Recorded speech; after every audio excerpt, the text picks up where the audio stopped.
Jason Aaron and Bryan Hitch unleash all-out war as the Avengers of the present unite with the Prehistoric Avengers of the past to take the fight to the Multiversal Masters of Evil and Mephisto. Jason Aaron begins his big finale on the huge Mephisto story arc he's been writing since before Heroes Reborn started last year, culminating in his Avengers 1 Million and present-day Avengers meeting properly for the first time. From there, the book gets really quite predictable, as both teams end up fighting each other, cause of course they do, since it's a hugely outdone trope that when two superhero teams meet one another for the first time, they both have to fight. I will say this though, I like that it wasn't just both teams seeing each other for the first time and then just starting to fight. It's all Odin's fault, which makes total sense, and ties it in nicely with his obsession and hatred for his era's Phoenix, and all eras Phoenix, mind you. So at least Aaron had the foresight to utilize that already established bit of character arc to set up this fight. Avenger Prime also getting revealed was great, and I like how kind of nonchalant it was, and how he's just a guy in a suit, and it's a great subversion of the idea that he has to be some giant ethereal being who is dressed up like some fancy god or something, and he's just a guy in a Thor helmet and a green suit. It's quite cool. Bryan Hitch joins the event series with some of his just classic Avengers artwork. Bryan has drawn the Avengers so much at this point, it's like second nature to him, and his cinematic, grand scale artwork is just perfect for a series all about multiverses and huge teams of Avengers coming together to fight the devil. Avengers Assemble Alpha Issue 1 was a predictable beginning to the end of Jason Aaron's time on the book, resorting to tried and true superhero tropes to get into all of the action an event featuring hundreds of Avengers and villains has to offer. I am going to give this issue a 7.5 out of 10.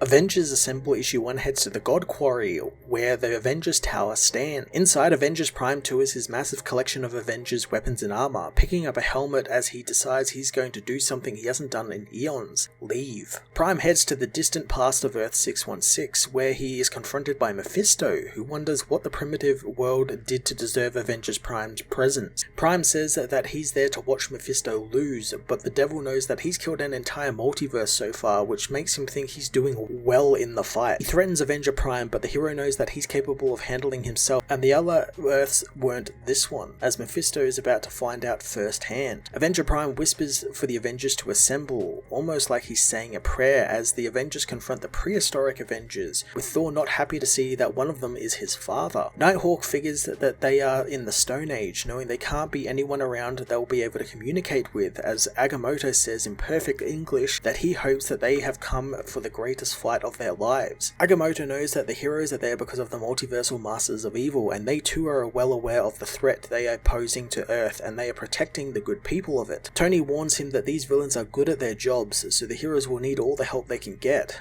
Agamotto suddenly bursts into flames, causing panic amongst the heroes. Iron Man thinks the Masters of Evil are behind this, but Odin thinks it's because of the flames, it's the Phoenix Force, and Echo's doing. Thor asks where Odin's Phoenix is, demanding to know what he has done with his mother, as Iron Man tries to calm them down. Starbrand smashes Iron Man down, blasting away Namor with his energy powers as Captain Marvel and Thor try and stop it. The Starbrand Hulk explodes in the sky above them as Odin comes for Echo, tired of the Phoenix constantly vexing him. Valkyrie punches him in the face, thinking his face is harder than it usually is. Echo reminds her that this Odin is a million years younger than the one they know, as Odin blows the women back with his Odin Force. Captain America tries to get everyone to calm down as Ghost Rider tries to take Steve on, saying the Avengers stink of sin, but Namor grabs him, demanding he listen to the Captain or Namor will make him stop. Rider's fiery mammoth attacks, trampling over Namor while Brandy is stopped from attacking by Cap, since she can't risk using her powers again since they may age her to death. Nighthawk faces down Moon Knight, hoping to find that he's the most reasonable of the bunch, but he's not, as he is smashed in the face by Moon Knight's club. Iron Fist meanwhile tries to help Agamotto, who says they are under attack by Mephisto, as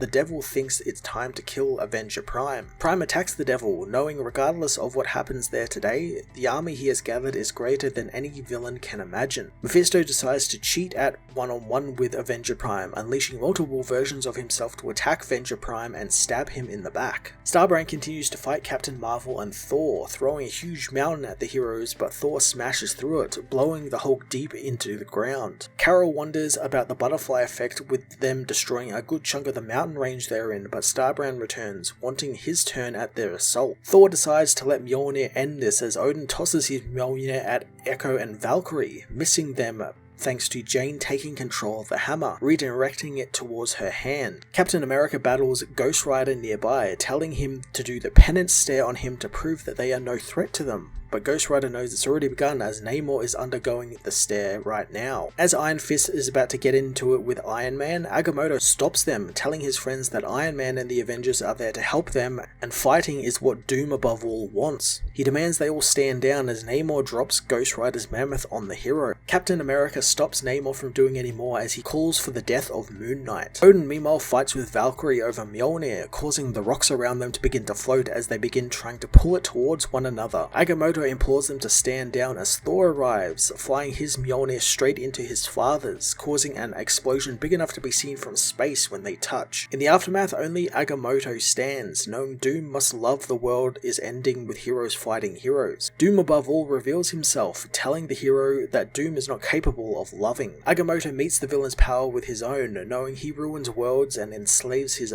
own alternate selves, and he deserves to die 1,000 deaths for it. Doom asks if the hero knows how many Sorcerer Supremes he's killed, not knowing the actual answer as he grabs Agamotto with some tentacles. Doom explains when he kills a sorcerer, he takes a piece of them, and if it's a strange, he takes his hands, if it's clear, he takes her heart, and for Agamotto, he's going to take his eyes. Doom pulls the hero's eyes out, planning on eating them, then his entire world as Starbrand returns to the fight, attacking Doom, who wishes to see the Hulk impress him. Starbrand manages to smash through Doom's shield, surprising even Doom, who knows the Starbrand is just a man on the inside, and he burdens himself with man's sentiment and memories and pain of loss and rage, which is why he will fail. Starbrand screams that he won't, grabbing Doom's head, which he begins to crush. Doom refuses to be smashed, using his magic to snap Starbrand's arms. The other Avengers meanwhile regroup, wondering where Starbrand is as the Hulk is thrown down at them, balled up in a grotesque ball of meat by Doom, who says that all of the worlds he's killed had protectors like this world, and they all believe that they stood together,